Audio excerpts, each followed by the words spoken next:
Estas organizaciones criminales, un ejemplo como Vía San se forma luego de un pacto. Eso quiere decir vivir juntos.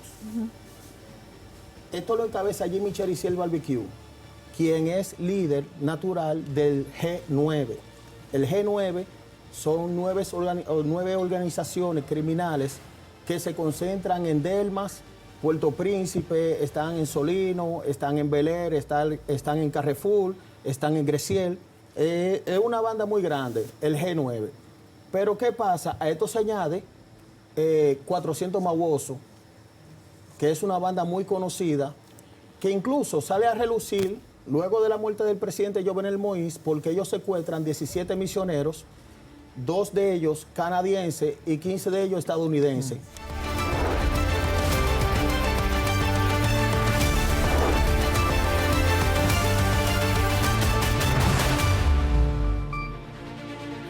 ¿Qué tal? Muy buenas noches y sean todos bienvenidos a La Mirada. Mi compañero Víctor Gómez Casanova está ausente esta noche cumpliendo otros compromisos, pero nosotros tenemos todo listo para abordar un tema que es de preocupación y de interés colectivo. Vamos a poner la mirada en las bandas haitianas, el caos en el que tienen sumido eso, que no sé si llamarle país, pero a nuestros vecinos, y el impacto que eso representa para la República Dominicana. Para ello tendremos 2 invitados que ya están con nosotros y nos van a permitir analizar el tema. Mientras tanto, recuerden que hoy no es cualquier día. Hoy es el inicio del resto de nuestras vidas, que no sabemos por cuánto se va a prolongar. Y por eso, lo que no podamos hacer hoy, tal vez tampoco mañana, hay que aprovechar el tiempo. Hay que hacer todo el esfuerzo por tratar de ser mejores personas, mejores ciudadanos, no darle la espalda a lo que sucede a nuestro alrededor, no solo en nuestro país, sino fuera de él, porque donde hay un conflicto hay intereses malsanos detrás. Y el ser humano no puede hacerse el tonto, no puede hacerse de la vista gorda.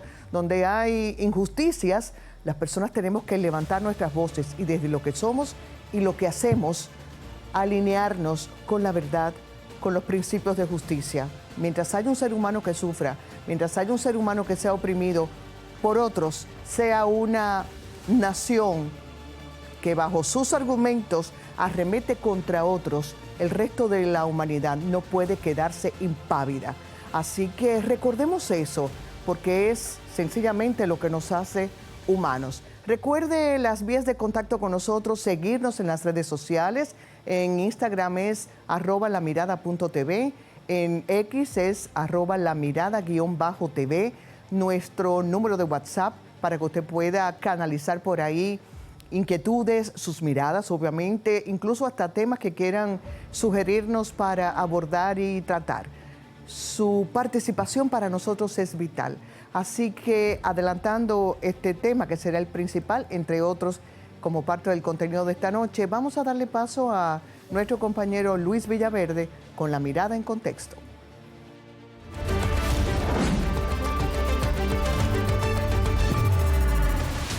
Las recientes amenazas de agresiones que supuestamente están organizando líderes criminales haitianos hacia la República Dominicana y sus ciudadanos ha llevado a muchos a pensar qué tan preparado está el país para enfrentar posibles ataques armados orquestados por los grupos terroristas de Haití.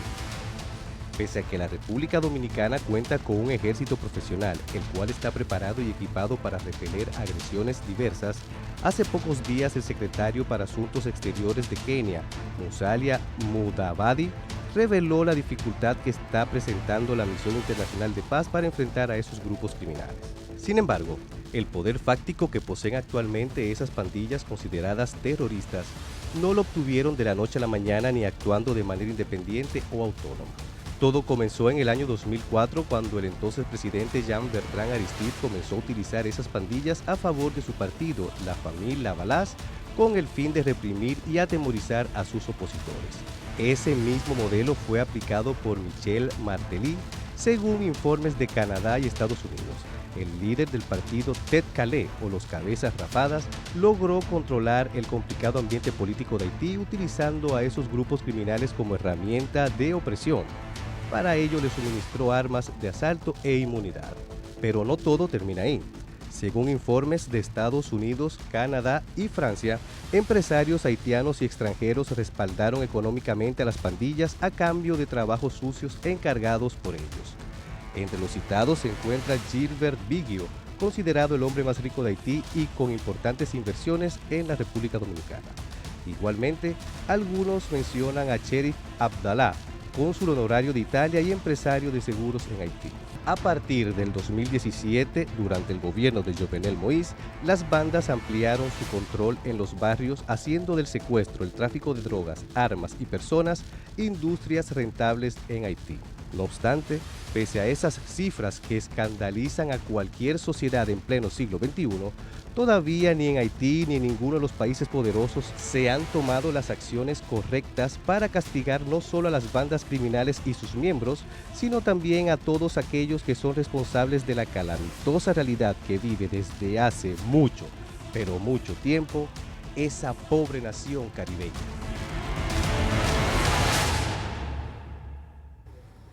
Estados Unidos declaró como terroristas a las bandas haitianas Vive Ansan y Grand Grif. ¿Qué implicaciones tiene eso? Ya lo veremos. El líder de una de ellas, a quien conocemos como Barbecue, y no es más que Jimmy Cherizier, lanzó una alerta hace unos días a través de unos videos que colgó en su canal de YouTube, denunciando una trama para un golpe de Estado. Curioso, en una situación de crisis que tiene Haití, donde no hay orden, donde el control la tienen las bandas, donde uno se pregunta, ¿tendrá eso fin? ¿Quiénes están detrás? ¿Hay alguien que los financie? Porque detrás de toda iniciativa caótica hay intereses detrás.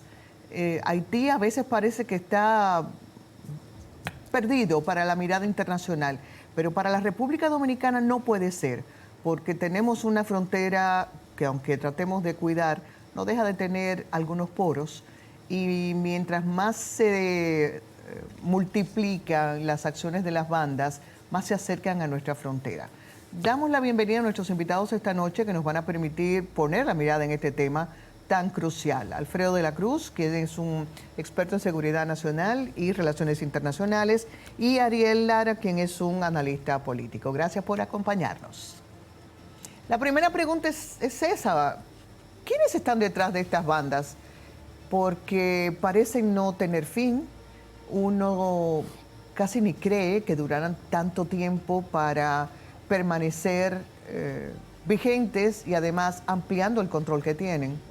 ¿Qué opinan? ¿Ariel? Primero, gracias por la oportunidad. Estas organizaciones criminales, un ejemplo como Via San se forma luego de un pacto. Eso quiere decir vivir juntos. Esto lo encabeza Jimmy Cherizier Barbecue, quien es líder natural del G9. El G9 son nueve organizaciones criminales que se concentran en Delmas, Puerto Príncipe, están en Solino, están en Bel Air, están en Carrefour, están en Greciel. Es una banda muy grande, el G9. Pero ¿qué pasa? A esto se añade 400 Mawoso, que es una banda muy conocida, que incluso sale a relucir luego de la muerte del presidente Jovenel Moïse, porque ellos secuestran 17 misioneros, 2 de ellos canadienses y 15 de ellos estadounidenses. Hay que recordar que en ese tiempo el pasado secretario de Estado, Tony Blinken, puso una recompensa de más de $1 millón por ellos. Hay personas de esas que han tenido presencia en República Dominicana, como es el caso de Samson Luis, que fue agarrado en Jimaní por el Cefrón, fue entregado a las autoridades haitianas y a él fue que le hicieron el famoso bacalé. ¿En qué consiste Via San? Estos grupos hacen un pacto de no agresión porque quien lo encabeza, Jimmy Cherizier Barbecue, no es un simple criminal. Yo quiero decir aquí, en la televisión dominicana, que Barbecue tiene una connotación política, aunque sea un criminal. ¿En qué sentido? ¿Connotación política cómo? Connotación política, tiene discurso político, tiene el círculo de él son personas preparadas. Un ejemplo, el caso de Al-Cris. Al-Cris fue uno de los mayores matemáticos de Haití, residente en City Soler, pero él controlaba la banda de City Soler, que es uno de los sitios más peligrosos de Haití, aparte de Delmas. En Delmas es que se concentra Jimmy Cheriziel Barbecue, ahí es que se concentra el poder y la presencia de Jimmy Cheriziel Barbecue. Ha estado en Delmas 6, Delmas 12, en toda la parte de Delmas. Entonces, ¿qué pasa? Él es rodeado por personas, también por intelectuales. Este que murió, este matemático, era que le confesionaba los discursos a Jimmy Cheriziel Barbecue. Jimmy Cheriziel Barbecue, un ex militar, tiene conocimiento de la Policía Nacional, tiene conocimiento del BESAP, tiene conocimiento del UTAC. O sea, no es cualquiera. No es cualquiera. El otro que estaba al lado, que fue eliminado hace 2 o 3 meses, Jeff Mafia, ese era el EKJ de él. Este también le confesionaba los discursos, porque él tiene un discurso político. Barbecue tiene mucho acercamiento con la prensa. Barbecue tiene más de 30 entrevistas. ¿Y qué quiere decir eso? ¿Que tiene muchas posibilidades de lograr su propósito? Él tiene muchas posibilidades que hay que tratar de frenar, porque lo que ha hecho Barbecue es que se ha vendido como un líder político en Haití. Eso es lo que él quiere, esa es la transición que él quiere hacer. Si tú te fijas, los crímenes de Barbecue han sido enfrentamientos. No es como Maguazo 400 o el Grand Grif. Grand Grif fue la segunda organización terrorista que declaró los Estados Unidos como organización terrorista, donde está Luke Ellon, que es el que dirige el Grand Grif. Estas fueron las personas que mataron más de 50 personas en Greciel. Estas personas han atracado a destacamentos. Usted ve algo. Yo no lo veo como bandas criminales. Ah, no. Son organizaciones bien estructuradas. ¿Por qué? Pero, perdón, Sí. tenemos que llamarlas criminales porque el mismo Barbecue habla de matar a quien sea necesario. No, el criminal son criminales. Ah, bueno. Pero yo digo organizaciones estructuradas, que bueno. no son simple bandas. Banda es una banda en Un grupo cualquiera. Un grupito en cualquier barrio de la capital. Un atracador es una banda. No. Estas son organizaciones bien estructuradas.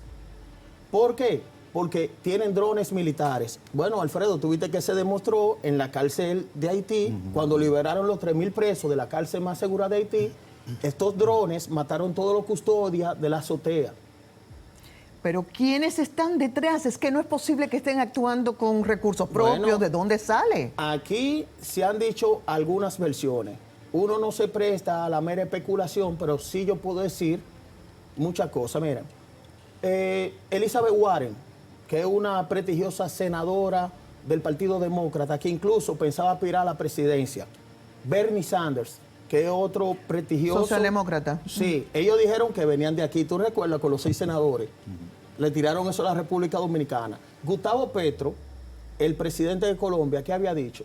Que 1 millón de armas se perdieron en Colombia y estaban en Haití. Eso dijo Gustavo Petro. Bueno, pero recordemos que de aquí, de nuestros arsenales, la propia policía También. se robó Sí.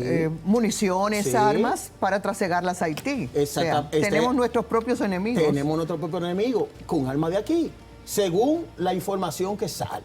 Vamos a ponerlo según la información que es Sí. pública. Pero también está desde Miami, como ha publicado el New Herald. Ha publicado que vienen armas también de Miami. Entonces, el problema es que si se confiscan de donde vienen las armas, ya se acabó el problema. Pero que esa gente le entran armas y nada más no es Jimmy Cheriziel Barbecue, él es la cabeza, pero hay criminales peor, porque el Grand Grif tiene una forma de matar muy diferente a la de Jimmy Cheriziel Barbecue. Alfredo, ¿cuál es su mirada con relación a este aspecto en particular? Porque tenemos otros muchos que quisiéramos tratar. Sobre todo, gracias por la invitación. Yo pienso que sería bueno ponerlo en el contexto histórico de cómo llegamos a este punto para que el auditorio conozca, porque muchas veces estos temas que ocurren allí en Haití, la población normal, la llana, la ve como que no es la gran cosa y como que se estarán volviendo locos. Bueno, yo acostumbro ver Haití dentro de 2 signos, un signo trágico y un signo absurdo. Y todo esto tiene que ver cuando por allá, por el 1758, François Macandar inició una revolución en Haití. Podrían ser los primeros aprestos de la revolución haitiana. Macandar era una persona, un señor que había quedado manco, muy joven, y fue muy bueno elaborando venenos. Era un sacerdote vudú y se elaboró detrás de él toda una leyenda. Era una persona muy violenta, y le tenían miedo, sobre todo le tenían miedo. Y se inició una especie de revolución con él que puso a los franceses, a los colonos franceses, en terror. Y ellos, ante esa situación, pues le dieron caza y en 1758 lo atrapan y lo decapitan. Pero ¿qué pasa? Lo decapitan, no lo queman. Pero ¿qué pasa? Para que aquí viene lo trágico, el absurdo de ese pueblo. Lo condenan a morir en la hoguera. Cuando lo atan a la hoguera, como él tenía un muñón, que era manco de la mano, que había quedado en una de las poleas de los trapiches, el lazo con que estaba amarrado se aflojó un poco y él saltó de la pira encendida, saltó a la multitud. La multitud de ahí se creó la leyenda de que él se convirtió en un animal y saltó de la hoguera y se salvó, se mezcló pero la verdad histórica es que la población no estaba viendo, pero los soldados franceses lo agarraron y lo entraron otra vez a la pira. Bueno, más tarde, para el año 1791, se reúnen en Bois Caimán, el bosque de los Caimanes, los representantes de los esclavizados del Rico Norte, bajo la dirección de la sacerdotisa Cécile Fatimán y el sacerdote vudú Dufty Bowman. La misma sacerdotisa dice que el jefe supremo de la revolución va a ser el señor Bowman. En esa reunión, que según los historiadores se reúnen cerca de 200 representantes, se hizo un juramento de sangre. Degollaron un cerdo negro y todos bebieron la sangre del cerdo. Y el señor Dufty Bowman clamó a sus dioses y le dijo a ellos que el dios de los blancos que estaba mirando ahí estaba contento con el maltrato que le hacían a ellos, pero que el dios de ellos le iba a dar la venganza y que a partir de ese día ellos iban a asesinar a cada uno de los blancos. Y así inicia la revolución haitiana. A decirle a algunos cristianos, la revolución haitiana, el pueblo haitiano, el Estado haitiano nace con un pacto satánico. Entonces, ya sabemos qué ocurre más adelante. Luego es ejecutado el señor Bowman, le cortan la cabeza, pero siguió, ya el espíritu, el inicio de la revolución estaba encendido. Luego tendríamos, después de una serie de enfrentamientos caóticos y trágicos, llegaría Toussaint Louverture, pero hay una diferencia. Toussaint Louverture nunca vio un Haití independiente porque Toussaint se sentía francés, él quería un espacio donde pudieran compartir negros, blancos y mulatos. No veía el proyecto fuera de Francia. Sin embargo, más adelante ya la cosa cambia porque a pesar de que llegó a ser un general francés, luego que cuando el gobierno del emperador Napoleón a Guadalupe se devuelve a la esclavitud, entonces aquí se entran en temor y dicen, bueno, pero aquí va a volver la esclavitud. Entonces dan la espalda a Francia y se inicia de verdad la revolución haitiana. ¿Qué pasa? Ese gran hombre, Toussaint Louverture, es traicionado por el padre de la independencia de Haití, Jean-Jacques Dessalines, que era su lugarteniente general formado por él. En un momento particular, Jean-Jacques Dessalines se asocia con Rigaud y con otros generales y traicionan a Louverture, y Louverture es apresado y llevado a Francia. Entonces, allá muere en 1801, muere en 1803. Sí, ahí... La independencia de Haití fue 1801. 1804. Entonces, entra entonces Jean-Jacques Dessalines, se hace cargo de la revolución, elegido por los generales del ejército revolucionario. Y fíjese que digo que es trágico y a veces absurdo, porque Haití ha tenido un problema que sus padres fundadores, que precisamente surgen luchando contra el maltrato, la esclavitud, la represión, pues después de llegado al poder se convierten en tiranos y ellos mismos maltratan a su pueblo. Es así que Jean-Jacques Dessalines, cuando proclama la independencia, se declara emperador. Pero sus propios lugartenientes, Henri Christophe y Alexandre Pétion, terminan traicionándolo y asesinándolo. Y luego que lo asesinan, se empieza un pleito entre ellos por el poder. Henri Christophe forma un imperio al norte, divide la república, y Alexandre Pétion, que era mulato, forma un estado, una república al sur, y se declara presidente vitalicio. Toda esta situación se va dando y entra un pleito entre uno y otro hasta que en el norte, Henri Christophe, fíjese qué trágico y hasta absurdo, Henri Christophe ha quedado renco y ante el temor de que le den un golpe de estado y caiga prisionero de sus rivales, agarra un revólver con una bala de oro y se suicida. Así, el sur, la República del Sur, muere Alexandre Pétion y entonces es elegido Boyer. Boyer, que es quien hizo las grandes invasiones, unificó la isla. Y de los líderes haitianos de la revolución, quien más duró en el poder fue Boyer. Pero sin embargo, he querido hacer esta primera parte de lo que es la revolución y la vida ya estatal del país para que conozcamos ese destino trágico y a veces absurdo de lo que es la vida en Haití, que una vez Alejo Carpentier, el famoso escritor cubano, lo narró en su novela, donde hablaba de lo real maravilloso, porque hay cosas que se dan en la cotidianidad que parecen irreales. Pero entonces yo lo que desprendo de todo lo que usted ha explicado, históricamente hablando, es que esa sombra y oscurantismo en el que vive Haití parece que nunca va a tener un viso de luz. Bueno, es un tema cultural. Yo no quiero ser pesimista. No, yo tampoco, pero la realidad está ahí. Pero nuestro padre fundador, Juan Pablo Duarte, cuando idea la conformación de la República Dominicana, voy a ilustrar la diferencia.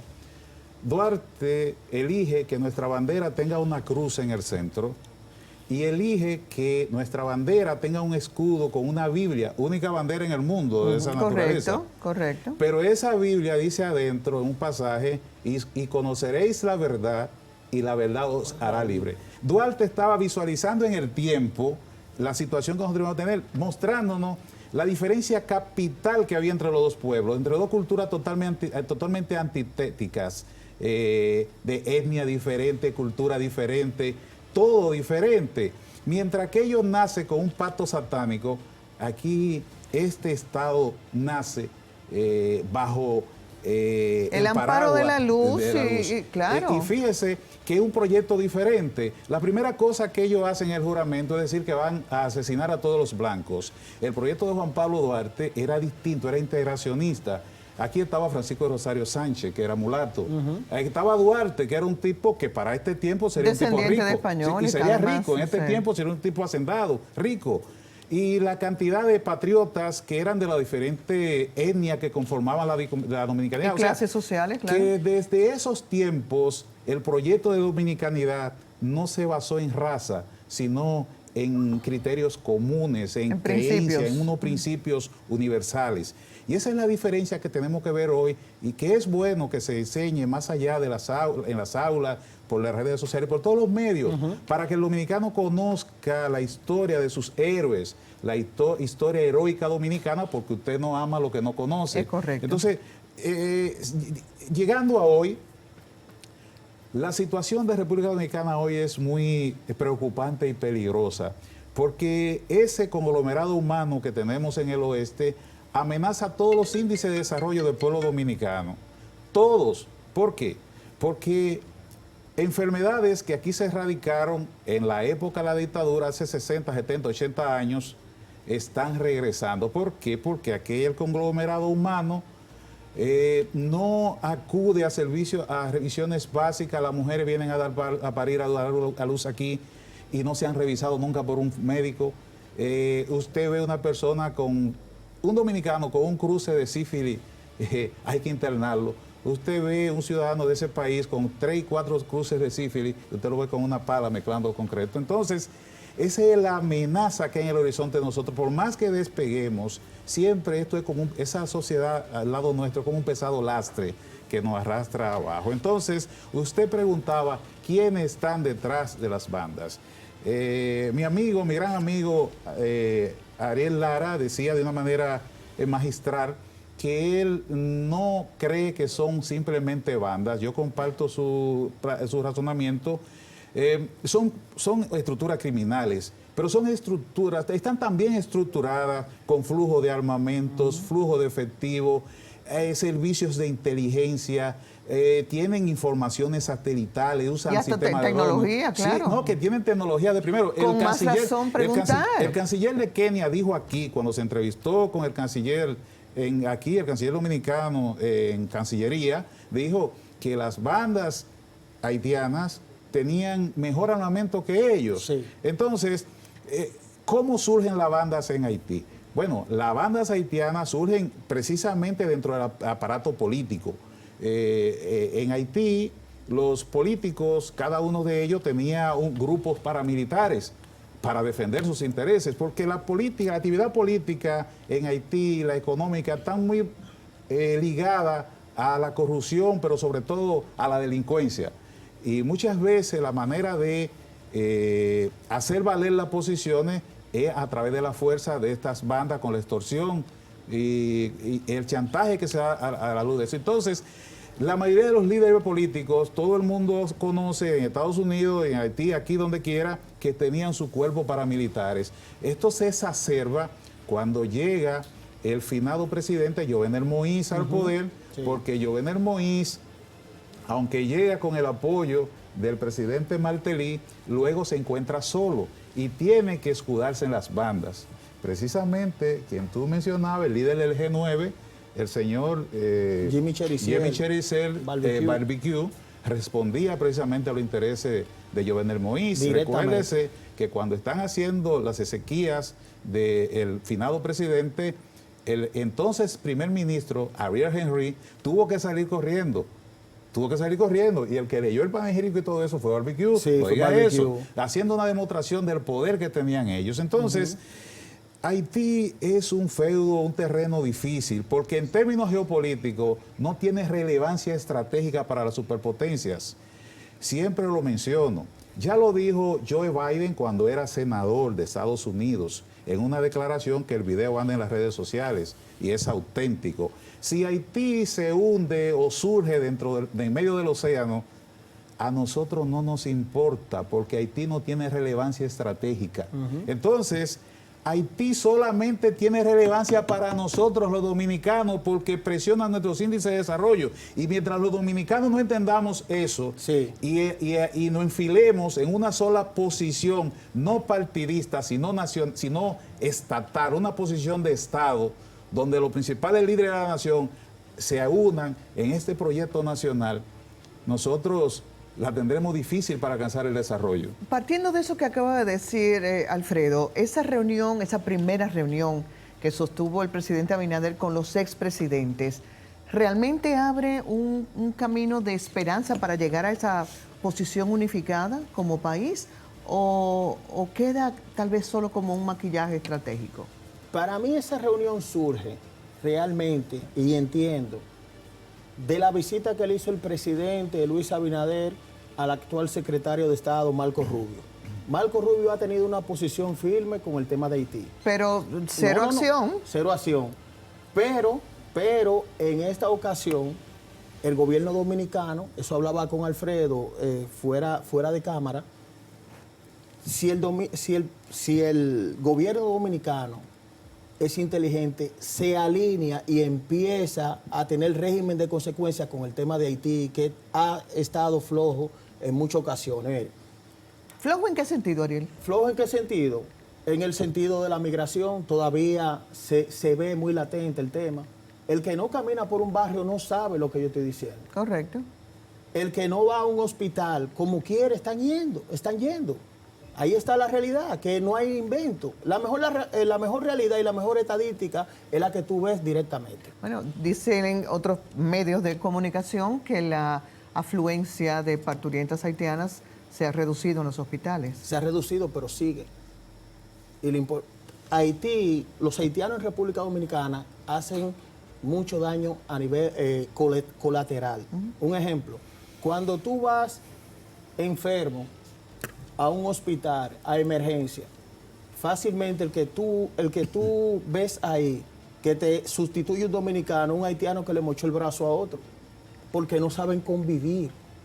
Un ejemplo con la electricidad. No todos son iguales. No todos son iguales, pero una gran mayoría, Sí, porque sí. no nos prestamos al chantaje internacional. Correcto. De que somos racistas.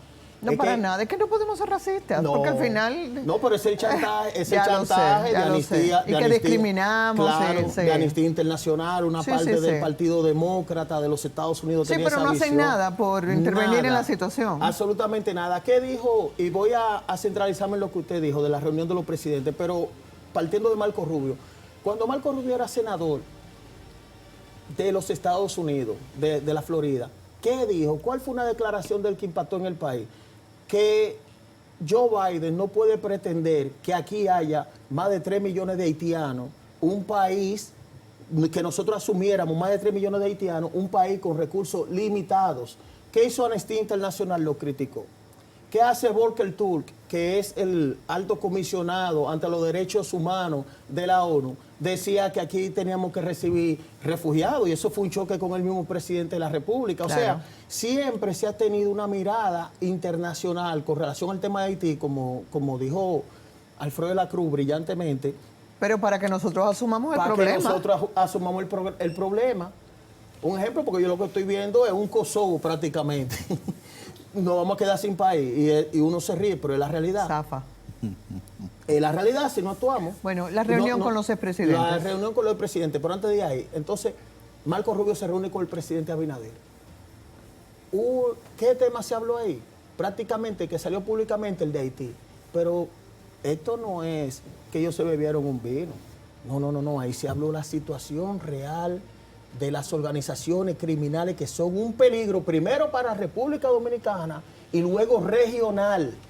¿Por qué que ustedes creen que si ellos vienen a la isla y pasa un problema, esto no va a seguir a nivel regional? Por eso nos extraña que no haya reacciones para apoyarnos en esta queremos. lucha que tenemos. Eso es lo que queremos. Se reúnen los presidentes, pero todavía no hay un plan de acción a partir de esa reunión. Porque usted ha visto cuando se reúnen los presidentes de Estados Unidos, un ejemplo, que son los que más han demostrado que se reúnen, los expresidentes y los presidentes, siempre hay acciones. No se ha visto a partir de ahí una acción concreta, o sea, que lo sienta el pueblo dominicano, porque aquí hay más de 40 concentraciones de haitianos. Pero tal vez tenemos que seguir dando ese compás De de espera, ilegales, porque de se ilegales. habló entonces de la participación del Consejo Económico y Social, de reuniones posteriores en un tú a tú, el presidente Abinader con cada uno por separado. Pero tiene que, a raíz de esa reunión la veo bien, porque uno manda un mensaje de madurez, uno manda un mensaje de unión en Claro. el pueblo. No, pero estamos de acuerdo que queremos ver acción, obviamente. Acciones, porque un ejemplo, es muy fácil, yo venía a los medios de comunicación a leer una nota de prensa Claro. de lo que yo no sé. Sí, sí, Porque yo, obviamente. El tema de Haití yo lo he sentido directamente, he ido allá, he hablado con gente de allá y he visto el comportamiento y he estudiado el comportamiento haitiano. Alfredo, la designación por parte de Estados Unidos de estos grupos de los que hemos estado hablando como terroristas, uno podría haber esperado como algo más después de eso, ¿no?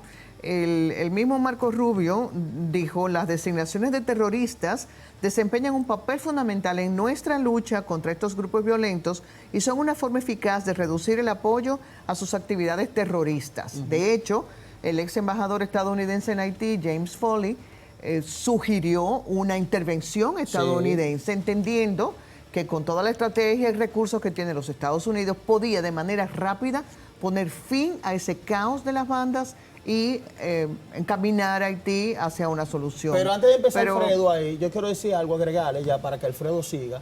También lo había dicho Pamela White.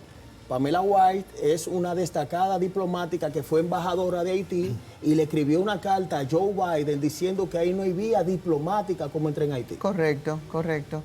¿Qué dice Alfredo a eso? Tenemos que ir cerrando. Sí, mira, lo primero es establecer que a veces usamos la palabra terrorismo de manera muy... libertina. Sí, porque el terrorismo no es el acto violento en sí. Las personas tienden a, cuando hay un acto violento, decir terrorismo. No, terrorismo es el mensaje político que se transmite a través de un hecho violento. Entonces, el simple hecho de que yo la designe terrorista no significa que son bandas terroristas. Ahora, si no vamos a la designación de terrorismo, que ya el gobierno de Estados Unidos la designó y el gobierno dominicano también la designó, entonces vamos ampliando la definición de terrorismo. Pero sobre todo, en el caso de Estados Unidos, cuando designa a una agrupación en particular como terrorista, como organización terrorista extranjera, eso lo que quiere decir es que el gobierno va a presionar por diferentes vías, la financiera, todas, para acorralar a esas organizaciones. Eso es el inicio de un proceso, no es la culminación. Eso podría significar que Estados Unidos está montando una estrategia sobre estos grupos delictivos. Y eso va en consonancia con la declaración que se hiciera en República Dominicana de primero que Estados Unidos declarar las organizaciones como terroristas. Para concluir con esa respuesta a esa pregunta, tengo que recurrir a la reunión de los presidentes, del presidente con los expresidentes. Fíjese que el presidente dominicano acude a una reunión en Estados Unidos, se reúne con el secretario de Estado, el señor Marco Rubio, y luego viene acá. Antes de eso, la oposición política estaba como medio, para usarlo en términos dominicanos, como medio guabinosa.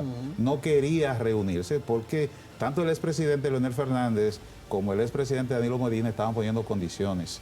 Pero incluso, el país no está para eso. Sí, entonces, pues sí, pero es bueno que caractericemos cómo ocurrió la situación. Entonces, tras la reunión, los expresidentes aceptan la reunión. Es claro que en esta reunión en Washington se discutieron cosas que eran preocupantes para todos, como la venta de dispositivos de telecomunicaciones a nacionales haitianos sin identificación, como el posible uso de las agencias remesadoras para lavar dinero y financiar las bandas en Haití, los canales de armas, que como dijo el canciller de Kenia, estas bandas tenían mejores armas que el ejército, la policía, la misión que tienen ellos allá, sí. Misión de apoyo a la seguridad en Haití. Porque esos canales se han mantenido, y aunque aquí se han descubierto, es bueno que se sepa que hasta el otro día las mercancías que venían por barcos a Haití, era aquí que se recibían. La República Dominicana no podía abrirla porque eso era para Haití. Entonces, muchas armas que se encontraron ahí, cosas quedaban como era República Dominicana, pero era Haití, porque los canales de Miami nunca se han cerrado y por otras vías. Entonces la reunión, desde nuestra perspectiva, es importante. ¿Por qué? Porque este es un tema nacional que hay que afrontarlo. Entonces, algunos dicen, pero el presidente tiene todo el poder, fue electo democráticamente y tiene las leyes. Sí, lo que pasa es que nuestro sistema democrático tiene características muy particulares. Ese es un tema nacional que no puede agarrarlo un solo partido. Esto es un tema de país. ¿Por qué? Porque si la oposición quiere, incendia el país. Entonces, fue una movida inteligente, astuta del presidente Luis Abinader, además de lo que le enseñaron allá, porque entonces, mire qué pasa, Lisset. Parte del informe que le entregaron allá de inteligencia de Estados Unidos coincidía con los estudios de inteligencia del Organismo de Seguridad de la República Dominicana.